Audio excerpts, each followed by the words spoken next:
ခင်ဗျားတို့စဉ်းစားကြည့်ဗျာလူသားမျိုးနွယ်စုကဒီရာစုနှစ်အတွင်းမှာမျိုးတုံးသွားနိုင်မယ်ဆိုရင်ယုံမလားဒီစကားက theory တစ်ခုမဟုတ်ဘူးဗျာတချို့သောသိပ္ပံပညာရှင်တွေကဒီအရာကိုတကယ်ကြီးဆွေးနွေးနေကြတာပါအားလုံးပဲမင်္ဂလာပါကျွန်တော်ရဲ့ Hidden Theory Channel လေးနဲ့ပြန်လည်ကြိုဆိုလိုက်ပါတယ်ကျွန်တော်ဒီနေ့မှာတော့လူသားမျိုးနွယ်စုတွေကဒီရာစုနှစ်အတွင်းမှာမျိုးတုံးပြောက်ကွယ်သွားနိုင်လားဆိုတာကိုကျွန်တော်တို့ဆွေးနွေးညှင်းခုန်ကြည့်ရအောင်ဒါဆိုရင်ကျွန်တော်ဗီဒီယိုလေးကိုစလိုက်ကြရအောင်ဗျလူသားမျိုးနွယ်စုကဘာကြောင့်မျိုးတုံးပြောက်ကွယ်သွားနိုင်တယ်လို့တွေးကြတယ်လဲဆိုတော့ခင်ဗျားတို့စဉ်းစားကြည့်ဗျာဒီနေ့ခေတ်လူသားတွေကသမိုင်းတစ်လျှောက်အတိုးတက်ဆုံးခေတ်ကိုရောက်နေတယ် AI, Genetic Engineering, Nuclear Technology နည်းပညာတွေကမယုံနိုင်လောက်အောင်ပဲတိုးတက်ပြောင်းလဲလာတယ်။ဒါပေမဲ့လည်းဒီလိုပြောင်းလဲမှုနဲ့အတူကြောက်စရာကောင်းတဲ့အန္တရာယ်တွေလည်းပေါ်လာနိုင်တယ်။ဥပမာ Nuclear War,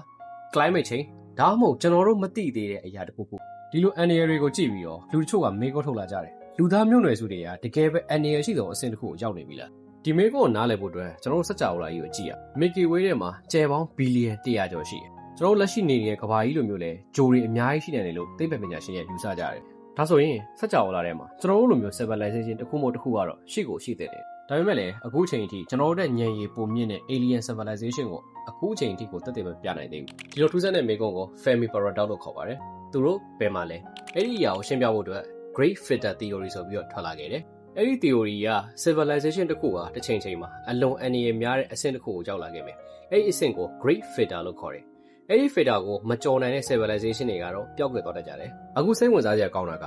Great Filter ကကျွန်တော်တို့ရဲ့နောက်မှာလားဒါမှမဟုတ်ရှေ့မှာလားဆိုတာပါပဲ။နောက်မှာရှိပြီးသားဆိုရင်တော့ပြဿနာမရှိဘူးဗျာ။လူသားတွေကအနေအကြီးဆုံးအဆင့်ကိုကျော်ဖြတ်လာခဲ့ပြီးသွားပြီ။ဒီနေ့အထိလူတွေမသိသေးတဲ့အခြားအရာတစ်ခုခုကလူသား civilization တစ်ခုလုံးကိုရပ်တန့်သွားစေနိုင်ပါတယ်။အဆိုးဆုံးအရာက alien တွေကိုမတွေ့ရသေးတာပဲဗျာ။ဒါဆိုရင်စဉ်းစားကြည့်ဗျာ။ alien တွေကိုမတွေ့ရသေးတာက mystery တစ်ခုမဟုတ်ပဲ random တစ်ခုခုဖြစ်နေရဆိုရင်ရောဘာလို့လဲဆိုတော့ကျွန်တော်တို့မတိုင်ခင်မှာအရန်ကိုတိုးတက်ခဲ့တဲ့ civilization တွေရှိခဲ့တယ်။ဥပမာ Maya civilization သူတို့က astronomy နဲ့ mathematics ပညာရပ်တွေကိုအရန်တိုးတက်ခဲ့တယ်။ဒါပေမဲ့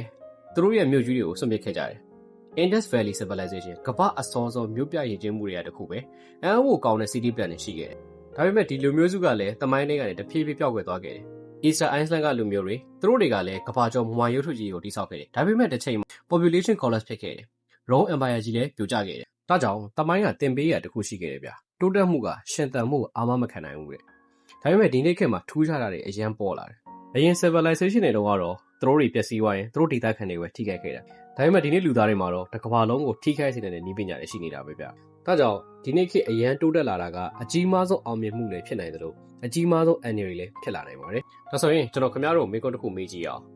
Great Filter ကိုကျွန်တော်လူသားတွေကကြော်ဖြတ်ပြီးသွားပြီလားဒါမှမဟုတ်ကျွန်တော်တို့ရဲ့အကြီးမားဆုံးစမ်းသပ်မှုကရှေ့မှာစောင့်နေလို့မလား